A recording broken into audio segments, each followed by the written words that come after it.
Hi friends, welcome to movie updates and reviews. మీకోసం బూత్ని movie review తీసుకొచ్చాను guys.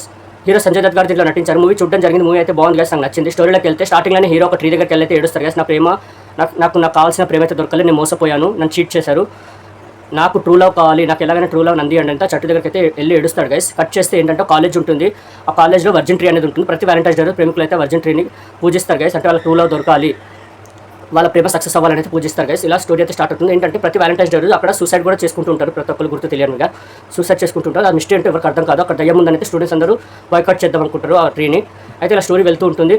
అయితే college representation వాళ్ళు ఏమనుకుంటారంటే కాలేజ్కి బ్యాడ్ డే వస్తుందని సంజయ్ దత్ గారిని అయితే పిలుస్తారు. సంజయ్ దత్ గారు అక్కడ దయ్యాలను అది విడిపించే వాళ్ళు ఉంటారు, అదే కాలేజ్లో చదివి ఉంటారు తను. అయితే దయ్యాలను విడిపించే పని చేస్తుంటారు గైస్. అయితే సంజయ్ దత్ గారు అయితే వస్తారు, అక్కడ ఏం జరుగుతుంది ఏదని తెలుసుకుందామని అయితే వస్తారు గైస్. వచ్చాక హీరోది అయితే ఏమవుతుందంటే హీరో ఒక అమ్మాయిని అయితే కలుస్తారు గైస్. ఇలా వాళ్ళ లవ్ ట్రాక్ నడుస్తూ ఉంటుంది. తర్వాత హీరోకి తెలుస్తుంది ఏంటంటే తన ఒక దయ్యం.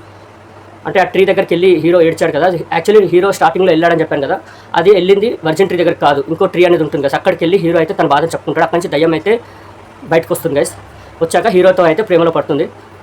ఇలా స్టోరీ అయితే స్టార్ట్ అవుతుంది. మరి సంజయ్ దత్ గారు తెలుసుకున్నది ఏంటి, మరి హీరోని ఆ దయ్యం బార్ నుంచి బయటపడేస్తారా, ఆ దయ్యం బ్యాక్ స్టోరీ ఏంటి, మరి ఫ్రెండ్స్ని హీరోని ఆ దయ్యం నుంచి సంజయ్ దత్ గారు కాపాడారా, మరి దాని బ్యాక్ స్టోరీ సంజయ్ దత్ గారు తెలుసుకున్నారు, మా దయ్యాన్ని అంతం చేస్తారా క్లైమాక్స్లో, మరి ఆ వర్జిన్ ట్రీ ఏంటి, ఆ ట్రీ వెనకాల ఉన్న బ్యాక్ స్టోరీ ఏంటి, ఆ దయ్యం దేనివల్ల అందరు చంపుతుంది. తర్వాత తెలుస్తుంది ఇంకోటి ఏంటంటే అందరు హోలీ రోజే చనిపోతారు. అంటే హ్యాంగ్ చేసుకొని కొన్ని రోజులు వింతగా బిహేవ్ చేసి హోలీ రోజు హ్యాంగ్ చేసుకొని చనిపోతుంటారు గైస్. ఇలా ఒక నిజమైతే సంజయ్ దత్ గారు తెలుస్తుంది, దేనివల్ల జరుగుతుంది, మరి క్లైమాక్స్లో ఏం జరిగింది, ఆ దయ్యాన్ని సంజయ్ దత్ గారు అంతం చేస్తారా, దాని బ్యాక్ స్టోరీ తెలుసుకున్నారా, హీరోని కాపాడారా, ఇవన్నీ తెలుసుకోవాలంటే మీరు మూవీ చూడాలి గైస్. మూవీ మాత్రం బాగుంది గైస్, నాకు నచ్చింది, సూపర్ అనిపించింది. మూవీ ఎక్కడ బోరింగ్గా లేదు గైస్. ఎంటర్టైన్ వైజ్ కానివ్వండి, హారర్ అంత లేదు, హారర్ అంత ఉండదు గైస్. హారర్ ఉంది, భూత్ని అని పేరు ఉంది కానీ హారర్ అంత లేదు.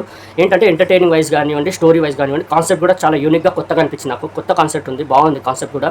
సంజయ్ దత్ గారు సూపర్ చేశారు ఆ రోల్లో అయితే. మిగతా ఆర్టిస్టుల పర్ఫార్మెన్స్ కూడా బాగున్నాయి. మూవీ అయితే ఎంటర్టైన్ గైస్, చాలా మంచిగా ఉంది మూవీ, ఎక్కడ బోరింగ్గా లేదు, చాలా మంచి క్లీన్ ఎంటర్టైనింగ్, చాలా బాగుంది మూవీ అయితే, ఎక్కడ డిసప్పాయింట్ చేయదు. ఈ మూవీకి నేచర్ రేటింగ్ అయితే 5కి 3 గైస్. నాకు పర్సనల్ మూవీ బాగా నచ్చింది గైస్. ఈ భూత్ని రివ్యూ మీకు నచ్చిందని అనుకుంటున్నాను. దగ్గర థియేటర్స్లో అయితే ఈ మూవీ రన్ అవుతుంది గైస్. వాచ్ చేయని వాళ్ళైతే చేయండి. మూవీ అయితే ఎక్కడ డిసప్పాయింట్ అవ్వరు, ఎంటర్టైనింగ్ వైజ్ మాత్రం సూపర్ ఉంది.